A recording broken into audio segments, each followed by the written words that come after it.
Ternyata probiotik itu udah berpengaruh tuh tadi dari dalam kandungan, Mam.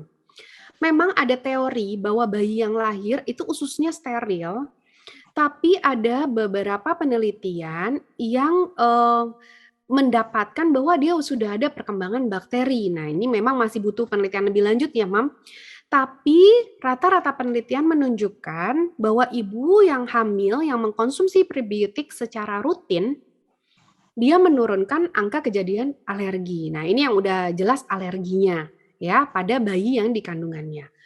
Kemudian bagaimana dengan metode persalinannya? Ternyata sangat berpengaruh. Kalau lewat vagina, maka si bayi ini akan ketemu dengan flora normal di area vagina ibu. Dan itu adalah cikal bakal probiotik yang baik. Nah, subhanallah ya, Mah. Ternyata begitu toh, kenapa Allah menciptakan perempuan itu untuk melahirkan, kok lewatnya situ ya gitu. Ternyata dia ada maksudnya, Mam, supaya bayi pertama kali keluar dari rahim ibu langsung berkenalan dengan bakteri baik yang akan menjadi cikal bakal pertumbuhan bakteri baik di ususnya dia. Terus kalau lewatnya sesar gimana, Dok? Nah, kalau lewat sesar memang nggak mendapatkan manfaat tersebut, Mam. Karena kalau lewat sesar dia kenanya bakteri di kulit ibu. Jadi tidak mendapatkan cikal bakal bakteri baik. Terus gimana dong? Tenang. Habis itu kan nyusui ya, Mam. Ternyata yang paling penting itu adalah kalau kita nyusui, karena di ASI itu semua sudah ada. Bahkan ASI bukan hanya ada probiotik, bakteri baiknya, tapi juga ada prebiotik. Jadi ASI itu udah mengandung makanan untuk si probiotik tadi untuk bakteri baik, supaya bakteri baiknya tumbuhnya baik atau sehat. Dok, saya lahir SC, terus bayi saya minumnya susu formula. Gimana dong, Dok? Gak apa-apa, Mah. Sekarang udah banyak kok produk-produk yang mengandung probiotik dan prebiotik. Nanti kita bahas lagi, oke? Terus gimana? Yang apa lagi yang mempengaruhi? Jelas, kesehatan ibu itu penting. Oleh karena itu, ibu yang sedang mengandung sebaiknya dia juga mengkonsumsi probiotik karena itu akan mempengaruhi juga ASI-nya. Jadi memang ada mem yang bilang gini, pokoknya ASI ibu itu terlepas bagaimanapun kondisi ibu pasti baik. Ya memang, tapi kalau ibunya lebih menjaga makanan, makan protein, mengkonsumsi makanan yang sehat, itu kandungan ASI-nya jauh lebih baik dibandingkan ibu yang tidak memperhatikan makanannya. Ya, di sini makanya ada ini, Mam, maternal diet ya, healthy dan unhealthy. Ini mempengaruhi bayinya. Jadi kalau kita mau punya bayi yang sehat dari dalam kandungan, dari setelah lahir, dari saat nyusuin, kitanya juga harus memperhatikan kesehatan ibu, ya. Kemudian usia bayi, tentu saja kalau misalnya bayinya aterem atau cukup bulan, pertumbuhannya pasti akan lebih baik ya probiotiknya dibandingkan yang preterm. Kemudian kalau antibiotik, tadi udah sempat saya bahas sedikit bahwa penggunaan antibiotik yang terlalu sering dan berlebihan itu juga akan membunuh flora normal, bakteri baik di tubuh kita. Jadi kalau sekarang Mam dikit-dikit jangan mau, dikit-dikit kasih antibiotik ya, jangan mau mah, nanti malah akhirnya anaknya Mama jadi lebih mudah sakit. Ya, environment. Apa ini environment? Di sini ditulisnya kan hospital birth sama home birth ya. Tapi ini pada dasarnya adalah sebenarnya bukan hanya itu saja, tapi dari situasi. Lingkungan yang sehat tentu saja akan mempengaruhi pertumbuhan bakterinya. Tapi ada tapinya nih, Mam. Jangan juga terlalu hati-hati. Karena terlalu hati-hati itu juga akan meningkatkan alerginya si anak. Kok bisa, Dok? Karena anaknya jadi nggak ketemu sama bakteri sekitar dia yang cukup bisa mengembangkan sistem imunnya dia. Sehingga malah kejadian alergi akan meningkat pada anak yang terlalu dijaga, Mam. Jadi anaknya nggak boleh merangkak, nanti tangannya kotor, dikit-dikit pegang ini harus dibersihkan segera. Nah itu ternyata malah tidak terlalu sehat ya. Jadi secukupnya aja lingkungannya kita buat sehat, tapi biarkan anak juga bisa bereksplorasi. Oke.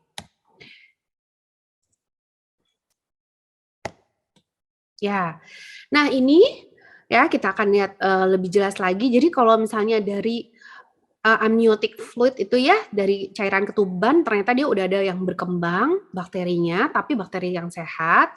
Sebenarnya amniotic fluid sendiri itu dia steril, Mam. Tapi ada yang berhasil menginokulasi itu menumbuhkan cuma sedikit sekali sehingga masih diragukan 100% apakah benar dia ada bakteri probiotiknya atau tidak. Cuma beberapa penelitian sudah mengarah ke sana. Nah, kemudian dari area vagina ya. Kalau dari vagina nih dia ketemu nih ada dapat bakteri Lactobacillusnya banyak ya. Yang paling penting tuh biasanya Lactobacillus ya, Mam. Prevotella, Snaeatea ya. Tapi kalau dia C-section dapatnya bakteri di kulit ya. Jadi yang banyaknya Staphylococcus, Corynebacterium. Ya nggak cocok ya, Mam, karena yang dibutuhkan adalah yang tadi Lactobacillus sama Bifidobacterium. Terus minum apa bayinya? Kalau bayinya minumnya ASI, maka dia sudah dapat ada bakteri baiknya tadi, ada fatty acid-nya, ada imunoglobulin A-nya. Kalau dia minumnya susu formula, dilalah bukan susu formula yang mengandung probiotik ya, sehingga dia juga tidak mendapat perkembangan probiotik yang baik. Nah, terus bagaimana dengan makanannya dia? Kalau saat solid food, makanan sudah mulai MPASI, dia itu seringnya hanya karbohidrat simplex saja, itu juga kurang membantu. Jadi karbohidrat yang penting itu adalah karbohidrat yang kompleks. Plus, kita juga tetap harus memberikan protein ya, Mam ya, pada anak-anak dan makanan-makanan yang mengandung serat. Cuman kalau anak di bawah 2 tahun, seratnya secukupnya aja ya, Mam, cuma sebagai perkenalan aja. Nah, setelah tumbuh, bagaimana dengan pola makanan selanjutnya? Ternyata yang baik itu adalah yang traditional food ya, Mam, yang dia high fiber, bukan hanya yang high fat saja. Karena dia akan membuat perkembangan bakterinya jadi lebih baik yang probiotiknya tadi. Kok bisa, Dok? Iya, tadi kalau misalnya anaknya udah semakin besar, terus dia jarang makan makanan yang prebiotik, jarang makan makanan untuk si bakteri baiknya, pasti bakteri baiknya jadi tidak bisa bertumbuh dengan maksimal ya. Akhirnya tadi dia bakteri baiknya jadi tidak banyak atau jenisnya jadi tidak optimal. Oke, ini agak lebih detail sedikit dengan hubungannya sama sistem imun ya, Mam. Jadi kalau misalnya bayi nih dia baik, maka sistem imunnya saat pregnancy kan mulai berkembang nih, pas lahir macam-macam nih, Mam, ada NK cell ya. Ini nih yang untuk melawan bakteri ya. Oke.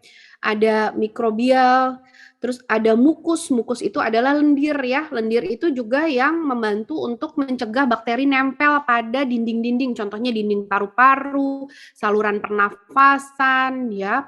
Kemudian saat menyusui, ya, oh iya ini yang di atas kan ada nih, Mam, kok natural delivery kok lebih baik ya. Karena natural delivery ini jelas dia tadi kenalan tuh sama vagina bakteri baik di vagina sehingga dia bakteri baiknya pasti lebih baik. Kemudian antibiotik, penggunaan antibiotik itu menurunkan adanya bakteri baik di usus. Jadi jangan terlalu sering kasih antibiotik kepada anak. Terus laktasi, bagaimana dengan laktasi? Jelas susu ASI kita jauh lebih dengan susu formula ya. Susu formula yang sekarang, Mam, yang sudah diperkaya dengan probiotik, itu sebenarnya mereka nyontoh ASI. Jadi mereka meneliti, kok ASI bisa bagus banget sih? Kenapa sih bayi-bayi yang minum ASI kok sistem imunnya jauh lebih bagus? Nah, ternyata karena bayi-bayi yang minum ASI itu dia tadi mendapat probiotik dan prebiotik juga sekaligus. Sehingga kemungkinan si bakteri baik untuk tumbuh itu lebih besar. Kemudian bagaimana dengan masa bayi saat dia mulai berkembang ya, makanan-makanan yang kaya akan prebiotik tetap diberikan sehingga probiotiknya juga berkembang ya. Jadi kita bisa memberikan seperti tadi yogurt, Mam, contohnya. Jadi intinya gimana, Dok? Boleh nggak sih kasih? Boleh dong. Kapan nih, Dok, kasih yogurt? Kalau bayinya ibu minum ASI, nggak usah buru-buru, Bu. Ibu bisa kasih, misalnya dia mulai pas MPASI ya, 6 bulan ke atas. Karena ASI-nya itu udah kaya sama probiotik dan prebiotik. Kecuali ada masalah, biasanya dokter akan menambahkan probiotik. Tapi kalau bayinya sesar, ibu bisa melakukan pemberian, nggak minum ASI, ya, jadi bayinya tidak minum ASI. Ibu bisa memberikan susu formula yang sudah mengandung probiotik. Dok, nggak yakin tapi saya mau nambah. Oh silahkan, Mam. Sekarang sudah ada probiotik yang memang diperuntukkan untuk bayi-bayi. Terutama biasanya bayi-bayi yang bermasalah pencernaannya, yang tadi kayak kolik, ya BAB-nya jadi tidak rutin, itu boleh diberikan probiotik ya sesuai takaran. Terus bagaimana dengan dewasanya, Dok? Ya, dewasa jelas kalau tadi selama perkembangannya baik sistem imunnya, saat dewasa ini yang namanya asma, terus peradangan pada usus, ya, diabetes, obesity itu dia akan jauh. Jadi kalau dia sistem imun baik, sistem hormonalnya baik, dia untuk penyakit-penyakit ini pun juga resikonya akan berkurang ya. Jangan contoh saya, Mam. Saya tuh dulu waktu pas bayi bukan bayi ASI, makanya agak-agak obesitas nih. Mungkin gara-gara itu salah satunya ya. Oke. Kita lanjut. Oke. Terus ini kita lihat lebih dekat ya, Mam, si kandungan asli. Ya, ternyata nih kandungan ASI itu dia ada Bifidobacterium, Lactobacillus, Streptococcus. Kalau yang Streptococcus ini dari kulit ibunya ya, Mam. Nah, oke. Jadi ternyata setelah diteliti, ASI itu mengandung miliaran probiotik, Mam. Oh, jadi banyak sekali itu probiotiknya. Selain itu, dia juga sudah ada makanannya untuk si probiotik, Fosgos. Mungkin Mama sering dengar ya, Fosgos, Fosgos. Fosgos itu adalah serat ya, yang penting untuk prebiotik, yang penting untuk probiotik bertumbuh. Nah, itu ternyata juga sudah ada di ASI. ASI itu juga udah kayak ada airnya, ada karbohidratnya, ada proteinnya, ada lemaknya, lengkap dan gratis ya. Nah, jadi sehingga dia memang nutrisi yang paling komplit buat bayi ya. Tadi kalau misalnya dia konsumsinya ASI, oh aman, mama-mama nggak usah khawatir. Makanya bayi-bayi ASI biasanya jarang sakit. Kan sering dengar gitu ya, Mam, bayi ASI itu jarang sakit. Bayi ASI itu jarang diare gitu. Tapi kalau susu formula itu memang ada kemungkinan, Mam, tidak terlalu maksimal. Sehingga kita harus pintar-pintar nih memilih susu formula. Kemarin ada yang WA saya, nggak tahu nih ikut apa enggak ya mamahnya hari ini. Dok, anak saya mau saya kasih susu formula, pilihannya apa? Terus saya bilang gini, Mam, ikut besok ya, ikut seminar saya besok, nanti saya jelasin deh buat milihnya, tapi secara nggak langsung ya, Mam. Milihnya gimana? Satu, pilihlah yang sudah mengandung probiotik dan prebiotik ya. Nanti dijelasin lagi di belakang. Terus kedua, pilihlah yang kadar gulanya juga tidak terlalu tinggi, Mam. Makanya kalau susu kental manis nggak boleh, karena susu kental manis itu gula doang ya. Terus ketiga, pilihlah memang yang cocok sama anaknya. Jadi satu sama lain anak-anak kadang-kadang bisa berbeda ya. Untuk anak usia 18 bulan ke atas, jangan kasih botol ya, Mam. Karena sudah tidak boleh pakai botol lagi. Nanti akan meningkatkan resiko infeksi telinga pada anak. Dan resiko tersedak atau nanti malah jadi radang paru-paru. Terus gimana, Dok? Ya sudah, latih saja dengan gelas. Karena anak di atas 2 tahun juga minum konsumsi susunya cukup 2-3 kali sehari saja, Mam, sebagai pelengkap. Utamanya sudah makanan, ya. Nah, pentingnya memang ini ASI di atas 3 bulan dia akan memaksimalkan perkembangan bakteri baik. Itulah sebabnya bayi 2-3 bulan ke atas pencernaannya itu kita bilang sudah matur dia sel-sel imunnya. Sehingga usia bayi di atas 2-3 bulan ke atas itu dia lebih kuat, lebih tahan ya. Mulai banyak bakteri baiknya.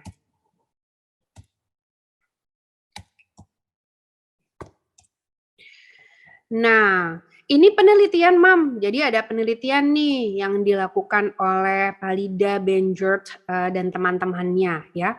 Penelitiannya apa? Penelitiannya itu dia memberikan probiotik kepada ibu yang sedang menyusui ya, lalu dicek DNA sampelnya dari ASI-nya.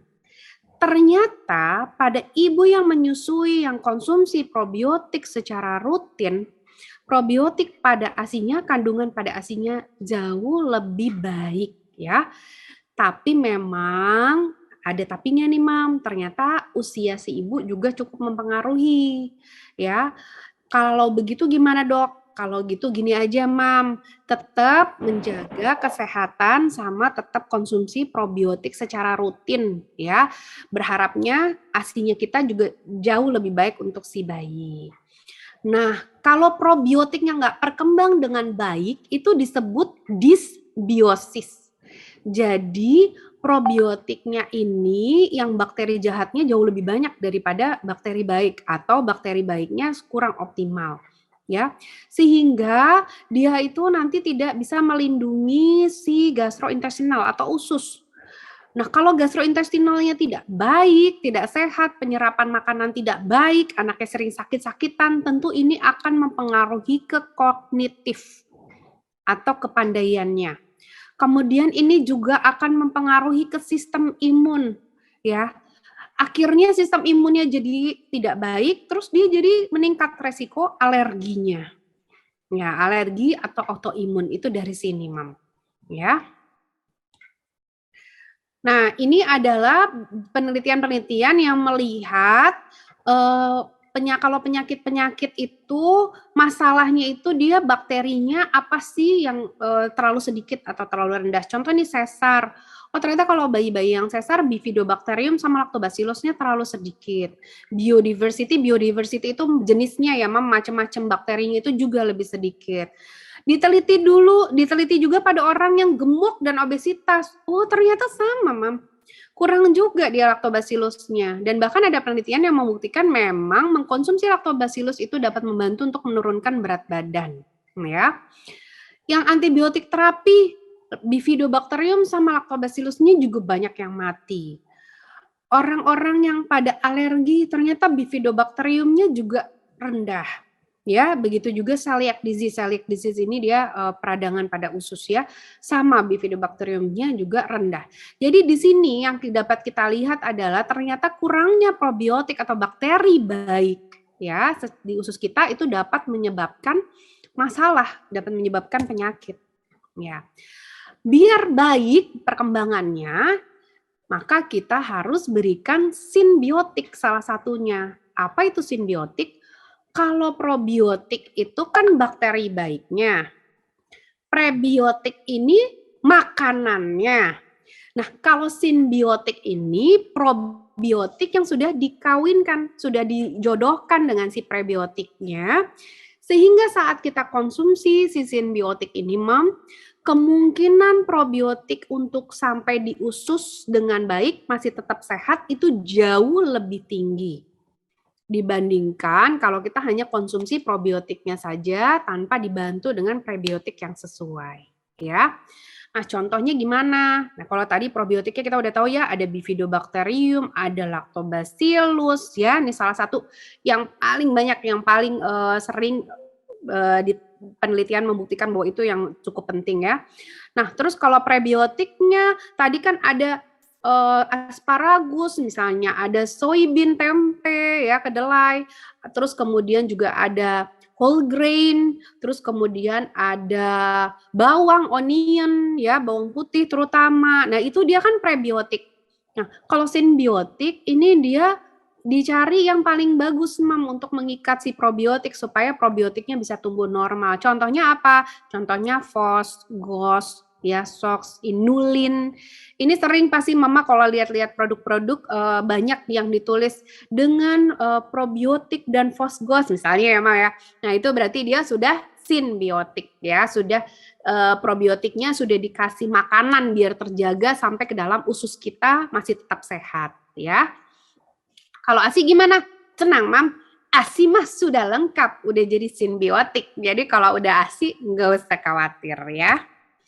Nah, simbiotik ini, Mam, jadi dia akan membuat probiotiknya nih sampai usus, dia jadi lebih kompleks, lebih bagus gitu. Akhirnya maka dia akan lebih kuat. Ya kalau prebiotik aja atau probiotik aja nggak maksimal. Jadi probiotik kasih bakterinya masuk, habis itu sampai usus kena asam lambung, yang sampai di perut hanya sedikit. Nggak ada dikasih prebiotik, maka banyak bakterinya malah jadi mati. Nggak ada gunanya ya kita kasih probiotik. Tapi kalau misalnya kita udah kasih probiotik, kita kasih prebiotik, keduanya dia akan bersinergi, jadi akan tumbuh bakterinya, jadi diversity-nya tuh tadi jenis-jenisnya jadi lebih banyak, yang bagus-bagus, yang sehat-sehat, yang lebih tumbuh ya. Nah, kalau prebiotik ini belum terlalu banyak dia memang kalau hanya prebiotik aja untuk health benefitnya, untuk kepentingan kesehatannya. Begitu juga cuma probiotik doang, karena tadi nggak bisa maksimal ya, Mam. Tapi kalau digabung, maka dia ternyata, ini based on penelitian juga ya, Mam, dia akan meningkatkan probiotik di saluran pencernaan atas, saluran pencernaan bawah, dan juga dia itu akan meningkatkan kemampuan si probiotik ini untuk berkembang, ya. Nah, tapi Mam, ternyata si prebiotik juga tuh ada gunanya, mah. Prebiotik apa sih gunanya nih? Ada buat weight loss, ngurangin ini ya, Mam, berat badan. Ada cancer prevention, tapi bukan berarti kalau pasti makan prebiotik dia nggak akan kena cancer dong, Dok. Nggak seperti itu ya. Jadi dia akan memprevent, Mam. Karena dengan konsumsi prebiotik, dia tuh ususnya akan lebih sehat, pasti kejadian-kejadian kerusakan usus atau sel-sel yang rusak itu jadi lebih turun sehingga lebih sedikit ya. Kemudian kalau probiotik tadi kita udah banyak bahas ya di depan ya. Oke. Nah, jadi dengan simbiotik ini, Mam, dia akan terjadi perubahan mikrobiota usus yang lebih baik ya. Sehingga kalau ada bakteri jahat langsung dilawan ya. Menurunkan juga tingkat racun dalam usus, ya, menurunkan kejadian diare.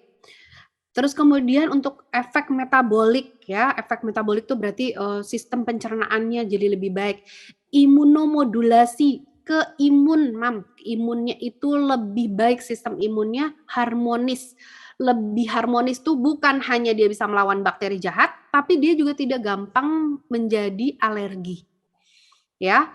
Kemudian dia juga ternyata beberapa penelitian menunjukkan bisa menurunkan kolesterol. Nah loh, siapa nih mama-mama atau papanya mungkin yang sudah ada kolesterol, boleh coba nanti konsumsi probiotik rutin, tapi kalau bisa pilih yang sudah simbiotik ya, Mam, biar lebih maksimal.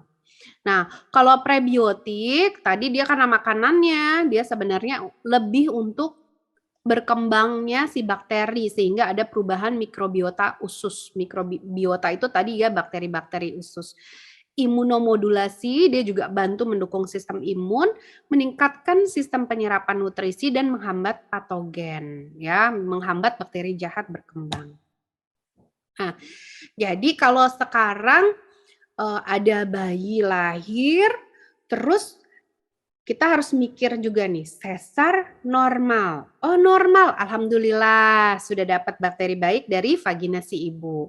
Sekarang kita tinggal tingkatkan dengan pemberian ASI, dan nanti saat MPASI-nya juga kita berikan makanan yang sehat yang mengandung probiotik dan prebiotik.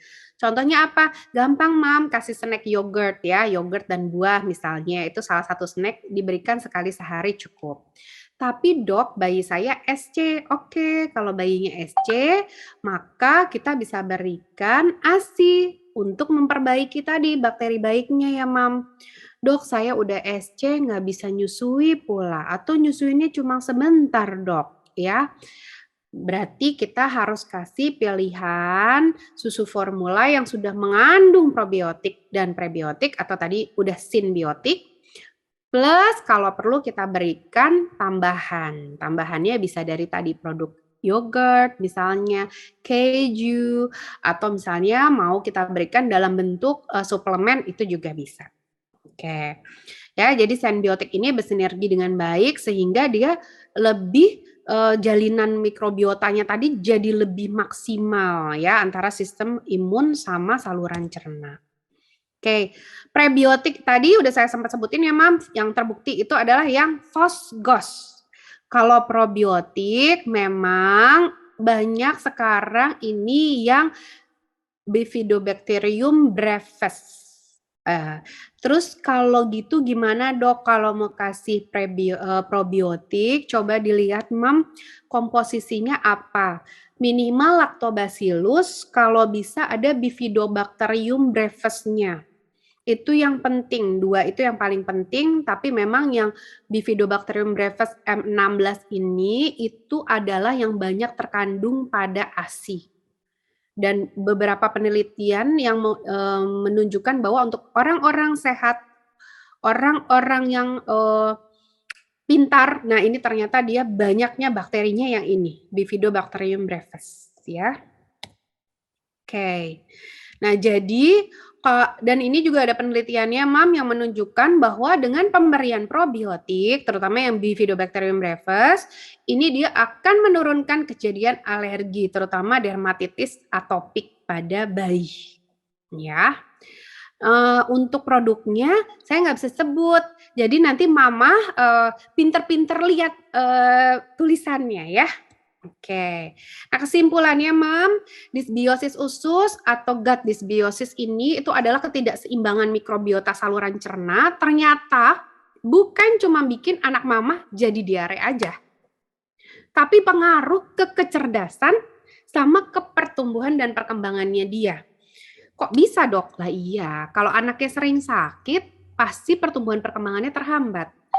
Kalau otaknya tidak berkembang dengan baik, anaknya juga nggak akan pinter. Jadi penting nggak sih kasih probiotik sama prebiotik? Penting. Kapan mulai dikasih? Nah, Mama bisa lihat riwayatnya si anaknya. Kalau lahir normal, minum ASI, bisa dimulai pemberian probiotik dan prebiotik saat mulai MPASI.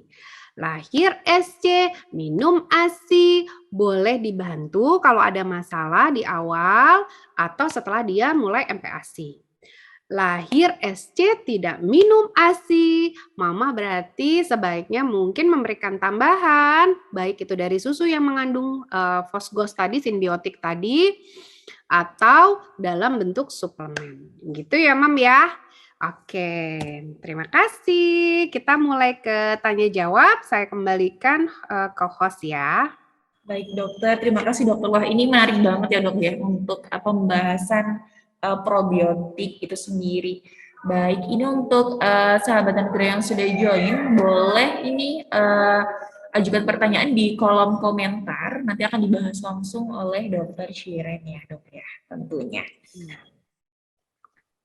Baik dok, kalau misalkan nih dok, saya bertanya, kalau misalkan probiotik dan juga prebiotik itu sendiri nanti akan bertemu lebih baik menjadi simbiotik seperti itu ya dok? Ya, jadi simbiotik itu sebenarnya produk yang dia sudah menggabungkan probiotik sama prebiotik. Jadi kalau misalnya kan ada, saya mau kasih probiotik nih dok, bagusnya apa? Kalau bisa kasih yang simbiotik, pasti dia akan lebih baik, Mam. Tapi kalau misalnya belum, ya minimal ya kita harus kasih probiotik dan juga kasih prebiotik ya. Simbiotik sendiri dia juga ada cara konsumsinya. Biasanya akan lebih baik kalau kita konsumsi setelah makan. Kenapa begitu? Atau misalnya bersamaan sama makanan supaya asam lambungnya itu agak turun sehingga kalau kita masukin nih dia nggak gampang mati ya. Jadi ada salah satu brand minuman kesehatan yang di Indonesia sudah beredar luas. Tapi itu ternyata produk yang beredar di Indonesia sama yang di luar negeri berbeda. Kalau yang di Indonesia dia cuma bilang kaya akan probiotik gitu ya. Tapi kalau yang di luar negeri punya seperti di Jepang dan Korea dia punya sudah produk yang simbiotik ya. Saya nggak tahu kenapa nggak masuk Indonesia. Mungkin karena terlalu mahal ya. Mungkin. Tapi ya udah kita jalani saja yang ada ya, Mam, sambil tetap berusaha. Iya, ini sepertinya udah ada pertanyaan dokter dari ya. Desa Kibraka. Ini pagi Bu Dokter mau tanya, apakah probiotik tahan terhadap asam lambung ketika melewati proses pencernaan? Iya, jadi tadi Mam seperti saya jelasin, probiotik itu sebenarnya dia nggak begitu tahan Mam sama asam lambung. Jadi kalau misalnya kita konsumsi probiotik ya, kadang kita suka lihat ya Mam, 10 pangkat 6, 10 pangkat 8, oh banyak-banyak banget ya bakteri baiknya ya. Ternyata sebagian besar bakteri baik yang kita konsumsi itu dia mati melalui asam lambung, sehingga yang sampai ke usus itu pada akhirnya tidak sebanyak itu. Jadi memang baiknya probiotik itu dikonsumsi kalau misalnya tidak terlalu tinggi asam lambungnya. Kalau sebagai snack gimana? Misalnya kita konsumsi yogurt, boleh kok Mam. Biasanya snack itu kan kita berikan 2-3 jam pasca waktu makan ya, di mana asam lambungnya tidak terlalu tinggi. Dan nggak usah takut, banyak banget mama-mama yang takut, ah dok, masa anak-anak dikasih yogurt? Kan asam dok. Enggak Mam, yogurt itu meskipun asam tapi dia baik banget untuk pencernaan ya. Jadi tetap boleh kita kasih yogurt, nggak masalah, usia 6 bulan pun udah mulai bisa kita berikan gitu. Oke, berarti untuk usia anak 6 bulan juga sudah Iya, diberikan. jadi saat mulai MPASI kita udah mulai perkenalkan ya Mam makanan-makanan yang kaya akan probiotik sama prebiotik. Cuma ini karena prebiotik itu kan banyak kan dia lebih ke serat. Nah, pemberiannya Mama juga harus pertimbangkan karena serat pada bayi pada anak di bawah 2 tahun itu tidak boleh terlalu banyak. Kalau misalnya sering bilang, dokter nih anaknya nggak mau makan sayur sih. Anaknya masih di bawah setahun nih. Oh memang sayur bukan yang utama, Mam. Protein yang utama. Terus gampangnya ya udah kita kasih aja yogurt ya. Yogurt itu sudah dia cukup bagus dia untuk masuk ke pencernaan. Kalau intoleransi laktosa gimana? Kalau intoleransi laktosa kan nggak bisa tuh konsumsi yogurt atau ada alergi susu sapi. Bisa konsumsi produk yang sudah jadi, yang suplementasi ya. Nah, ada beberapa produk-produk nanti yang bisa dikonsumsi gitu. Oke, baik dokter, terima kasih atas jawabannya. Ini adalah lagi dok pertanyaan dari Ibu Puput. Pagi dok, mau tanya untuk suplemen yang mengandung probiotik dan prebiotik untuk anak umur 2 tahun itu apa saja ya dok? Iya, ini nggak bisa sebut merek ya, Mam. Tapi kalau paling gampang ya kita kan kasih yogurt ya, kasih yogurt daily atau kasih ada tuh minuman yang mengandung lactobacillus, boleh. Nah, saya kasih saran aja, Mam, untuk pemilihannya. Pilihlah satu yang kadar gulanya tidak terlalu banyak supaya tidak mengganggu nafsu makan anak, karena kebutuhan gula pada anak juga lebih sedikit dari kita ya, Mam. Terus kedua, pilihlah yang konsentrat lebih tinggi. Contohnya apa? Kalau Mama lihat kemasan yogurt di toko, itu kan dia ada yang cair, rasanya macem-macem, lebih encer ya Ma ya. Ada juga yang kental, atau sekarang ada yang seri Greek yogurt. Nah, yang dia kental atau yang seri Greek yogurt itu lebih baik daripada yang cair. Yang kadar gulanya lebih sedikit pasti akan lebih baik buat adik juga ya. Jadi tidak terlalu banyak memberikan makanan manis kepada anak gitu. Dok, kalau misalkan untuk yogurt dewasa dan anak itu berbeda atau tidak ya dok? Sama aja. Sama aja. Sebenarnya sama aja. Tapi kalau dewasa nih kayak misalnya saya nih, saya kan berat badannya berlebih. Jadi saya kalau pilih yogurt pasti saya cari yang tidak manis. Kan ada ya yogurt yang non sugar gitu ya, atau gulanya lebih sedikit gitu. Karena carinya yogurtnya memang untuk kesehatan, jadi supaya sesuai kebutuhan anak juga ya dok ya? Iya betul. Begitu juga kita pilih kalau bisa pilih yang yogurtnya tidak terlalu berasa, lebih baik Mam. Nanti berasanya itu kita kasih buah-buahan. Jadi Mama bisa berikan yogurt nangka misalnya, ya kan ada rasanya jadinya gitu. Atau ya pilih sedikit yang ada rasa tapi tidak terlalu tinggi kadar gulanya, ya. Ada beberapa brand kok Mam yang cukup bagus di pasaran gitu. Nanti Mama sambil lihat-lihat ininya belakangnya ya, dibandingkan satu sama lain. Oke. Terima kasih dok. Ini ada Ibu Centini Intan. Assalamualaikum dokter, salam kangen. Iya nih dok, udah lama banget nih nggak ketemu ya dok ya. Kalau anak konsumsi antibiotik sering tidak tuntas bagaimana ya dok? Dan untuk terus konsumsi Yakult pada anak amannya di usia berapa? Oke. Halo Mama Centini. Mbak Intan ini nama aslinya ya. Apa kabar? Iya ini udah lama dokternya lagi semedi. Insya Allah segera aktif lagi ya. Jadi memang kalau sampai anaknya diberikan antibiotik, lebih baik pemberiannya diselesaikan ya. Karena pemberian antibiotik yang tidak baik, tidak maksimal, justru dia akan meningkatkan resistensi bakteri tersebut terhadap si antibiotik.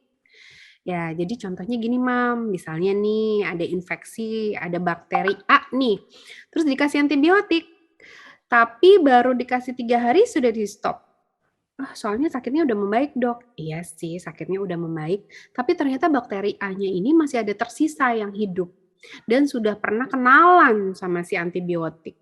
Terus dia akan pinter ternyata bakterinya ini dia akan bermutasi dan mempelajari sehingga lama-lama kalau sering dilakukan seperti itu dia akan tercipta bakteri yang tahan terhadap antibiotik tersebut.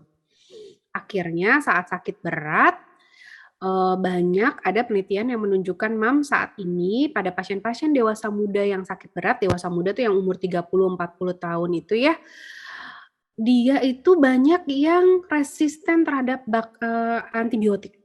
Karena riwayat pemberian antibiotik sering atau pemberian antibiotik yang tidak tepat atau cuma sebentar di stop, Saran saya lainnya lain kali kalau ke dokter dan dikasih antibiotik, tanya, dok kenapa anak saya perlu diantibiotik? Perlu nggak nih dok? Penting nggak nih dok? Haruskah sekarang? Dan jangan terlalu sering anak demam 1 hari, kasih antibiotik. Kasih si antibiotik ini misalnya. Nanti demam lagi minggu depan sehari, kasih lagi. Jangan ya. Karena justru bakteri baiknya si anaknya banyak yang mati, nanti sistem imunnya si anak malah tidak berkembang dengan baik ya. Terus amannya konsumsi Yakult pada anak amannya usia berapa? Jadi Yakult ini termasuk minuman yang mengandung probiotik ya, Bisa dikonsumsi mulai anak 6 bulan ke atas itu tidak apa-apa. Kalau Mama mau pilih yang lebih rendah kadar gulanya juga boleh ya. Gitu. Kalau untuk konsumsi aman untuk kayak Yakult sendiri itu untuk anak berapa kali sehari ya dok? Sebenarnya dia nggak ada batasannya ya, cuma kalau untuk Yakult kan memang gulanya cukup lumayan, sehingga jangan sampai mengganggu nafsu makan ya mungkin hanya diberikan 1-2 kali sehari gitu. Sambil misalnya Mama mau lihat keadaan anaknya, perlu nggak sih kita berikan probiotik lebih banyak misalnya dari produk yang lainnya.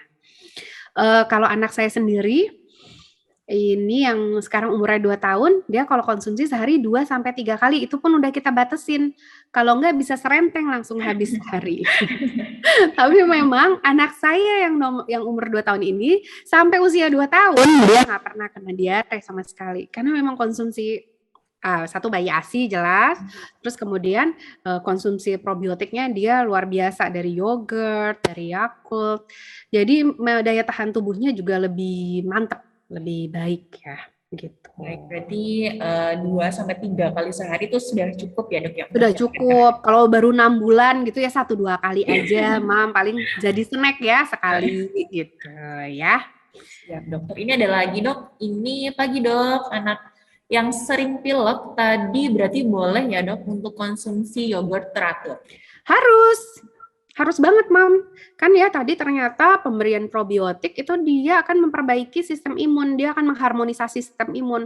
Nah, anak yang sering pilek, apalagi curiganya ke alergi, Kalau curiganya ke alergi, berarti dengan memperbaiki sistem imunnya, menenangkan sistem imun itu, harapannya alerginya jadi tidak terlalu muncul. Ya, itu yang pertama. Terus kedua, biasanya anak alergi itu berhubungan dengan kurangnya vitamin D. Jangan lupa, saat ini IDAI sudah menyarankan untuk suplementasi vitamin D pada bayi.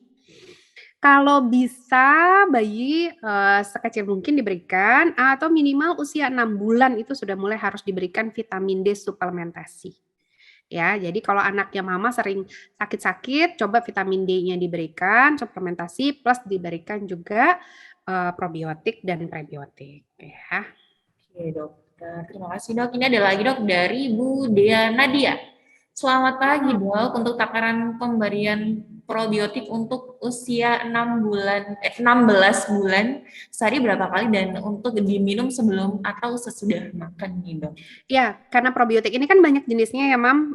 Pada kasus-kasus tertentu biasanya saya kasih suplementasi dia yang dalam bentuk bubuk ya. Memang murni probiotik dan ada beberapa suplementasi itu dia yang punya Bifidobacterium brevis tadi yang luar biasa yang memang paling bagus ya. Nah, itu dia ada takarannya, Mam. Biasanya cukup sekali sehari 1 sendok takar. Kalau diminumnya kapan? Diminumnya sebaiknya setelah makan sehingga asam lambung di usus kita tidak terlalu tinggi. Jadi tidak terlalu banyak yang mati kena asam lambung. Nah, tapi kalau misalnya produknya berbeda gimana? Kalau produknya berbeda biasanya masing-masing ada takarannya. Seperti salah satu ada produk yang beredar itu di Australia, tapi saya lihat juga udah banyak masuk ke Indonesia. Itu dia dalam bentuk bola-bola coklat gitu, Mam. Itu dia konsumsi untuk anak usia di atas 1 tahun disuruh minum 2. Kalau anak di bawah 1 tahun disuruh minum 1. Nah, jadi memang dia takarannya masing-masing berbeda-beda ya kalau yang dalam bentuk suplementasi. Tapi kalau yogurt, Mama bisa berikan minimal 1 kali sehari sebagai snack gitu. Kalau yogurt ya, bisa dicampur kan ada waktu snack tuh, Mam. Nah, pas snack itu tuh Mama kasih buah sama yogurt misalnya ya.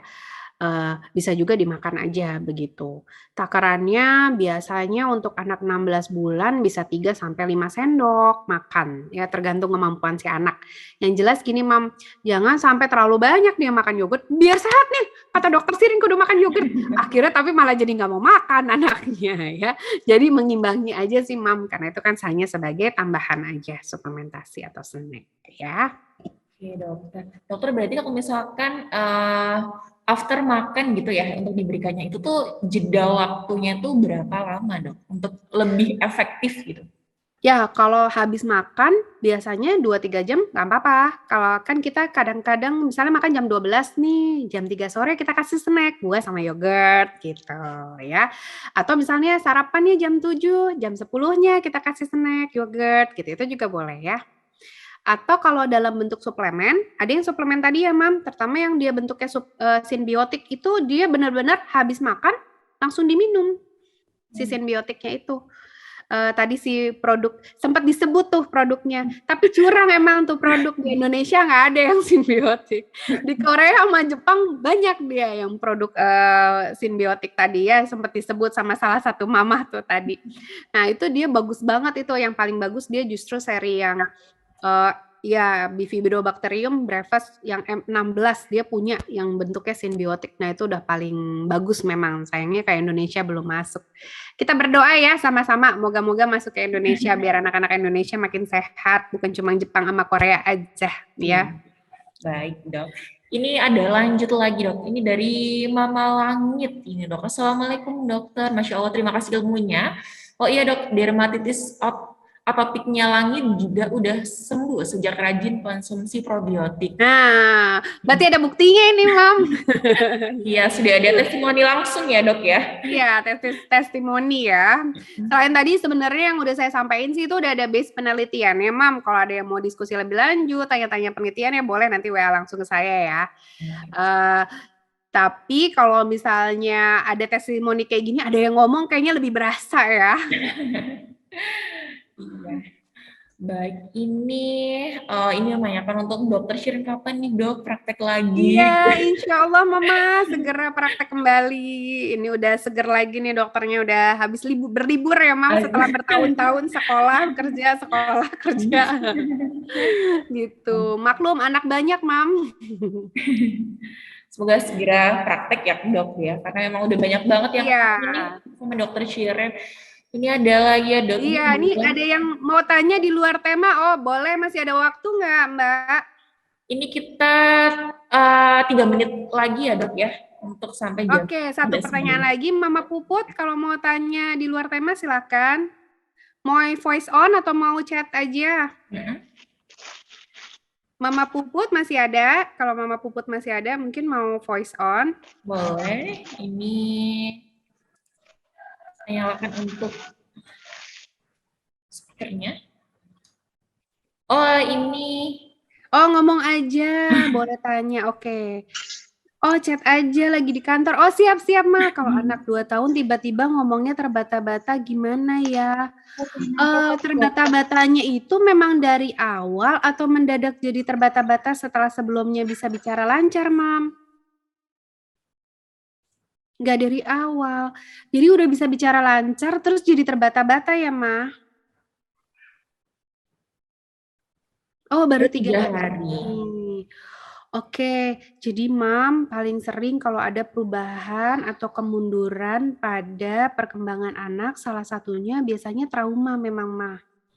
Ada sesuatu yang membuat dia mungkin takut, kaget misalnya, atau sakit, itu juga bisa, Mam. Apalagi kalau mendadak dia sifatnya. Kalau seandainya dia sifatnya bukan mendadak, tapi penurunannya bertahap, contoh anaknya udah bisa pernah bicara nih lancar, kok sekarang jadi nggak terlalu banyak gitu. Itu bisa ada penurunan stimulasi. Contoh, Mam, misalnya lebih terlalu banyak gadget yang diberikan. Karena sel-sel saraf anak yang baru berkembang, baru lahir, terutama sampai di usia 2-3 tahun, itu dia kalau nggak kita pakai, Mam, kalau nggak kita stimulasi sama otaknya dibuang. Jadi stimulasi berkala itu memang penting sekali. Kalau seandainya nggak kita rangsang terus-menerus, maka sel otaknya itu akan, oh ini nggak penting nih, kita putus aja lah gitu. Jadi ada mekanisme seperti itu di otak anak. Tapi kalau mendadak, nah mama harus cari tahu nih kenapa. Kok tiba-tiba mendadak jadi seperti gagap gitu ya, Mam. Biasanya ada riwayat trauma. Coba tanya-tanya lagi, cek lagi, apakah memang ada kejadian sebelum 3 hari itu ya, Mam, atau 3 hari terakhir ini yang membuat dia jadi takut, atau misalnya tidak sengaja jatuh atau terpukul dan lain-lain ya, Mam. Ambil kita lihat, Mam, kalau memang semakin parah perubahan perkembangannya, maka biasanya usianya berarti berapa nih, Mam, anaknya? Tadi 2 tahun ya? 2 tahun ya, Dok. 2 tahun. Bisa kita lakukan pendekatan ya, Mam, bila dibutuhkan dengan psikolog, didampingi psikolog ya, untuk mencari masalahnya. Lalu nanti juga kita latih lagi, kita rangsang lagi dia untuk bicara. Jadi bisa dengan terapis juga ya, gitu. Sudah jelas atau gimana nih, Mam? Masih ada yang mau ditanya, Mama Puput?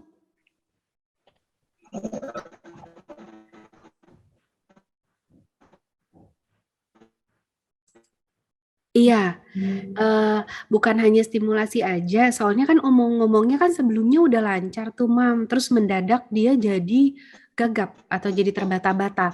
Coba Mama cari tahu apakah ada suatu hal traumatik yang terjadi pada dia.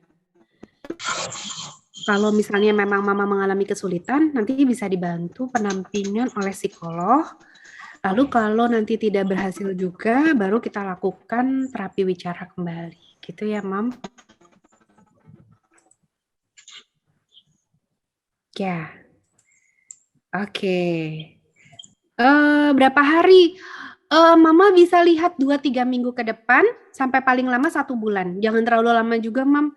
Karena takutnya memang kalau ada suatu masalah, semakin lama pasti akan semakin parah. Perhatikan sekitarnya ya, Mam, yang nungguin di rumah gimana gitu ya. Apakah ada mungkin luka atau di tubuh si anak, itu juga harus Mama perhatikan baik-baik.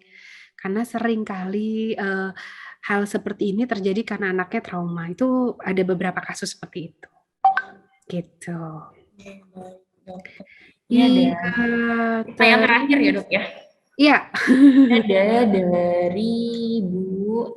Assalamualaikum dokter. Dokter mau nanya di luar tema sedikit, kalau sudah 1 minggu anak BAB-nya kayak bubur, kadang 2-3 hari sekali, itu solusinya gimana ya, Dok ya? Untuk umur 18 bulan anak alergi susu. Terima kasih ya, Dok. Iya.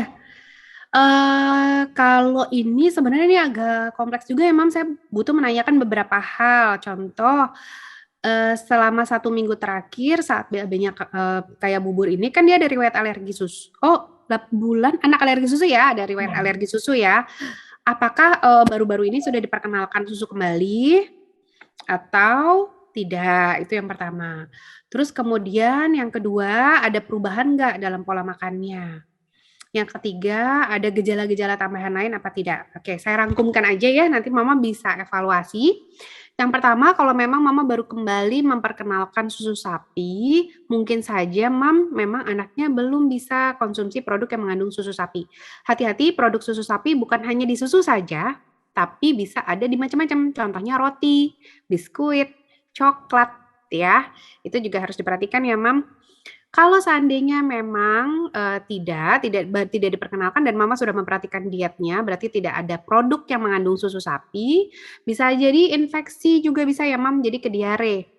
Karena kalau dia sampai 3 kali atau lebih, ada perubahan konsistensi dari biasanya padat menjadi cair, itu kan sudah masuk ke diare. Jadi bisa jadi nih anaknya mengalami infeksi atau diare. Kapan Mama harus khawatir? Kalau sudah lebih dari 1 minggu, lebih baik dikonsultasikan lebih lanjut. Ya, terus kemudian perhatikan juga Mam, kalau misalnya dia ada gejala-gejala tambahan lain seperti demam, muntah berulang, penurunan nafsu makan, itu juga bisa jadi red flag-nya. Oh, berarti nih anaknya ada sakit gitu. Jadi kalau misalnya ada seperti itu langsung Mama bawa kembali ke dokter ya. Oke, baik dokter. Ini Oh iya, ternyata di deker ya Mama Puput. Iya, kalau di deker Mama harus perhatikan ya apakah mungkin ada sesuatu hal yang terjadi di deker gitu. Ya, karena lebih banyak kemungkinannya itu. Semoga segera membaik ya, Mam ya. oke, ini biar sampai 11.20 ya dok ya. Satu lagi. Oke. Assalamualaikum dok, anak saya diberi susu es.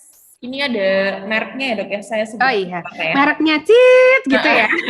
Tapi ternyata tidak terlalu suka. Kalau misalkan dicampur dengan susu merek lain, apakah boleh dok? Iya, usianya tidak disebut ya. Iya, tidak disebut. Mbak Putri, usianya berapa sekarang? 4 tahun. Mbak Putri, kalau umurnya 4 tahun, berarti kan dia udah termasuk edisional ya susunya ya Mbak. Yang utamanya kan pada makanannya. Jadi boleh nggak campur susu merek lain? Silakan. Atau pilihkan saja memang susu yang dia suka. Jangan susu yang dia nggak suka.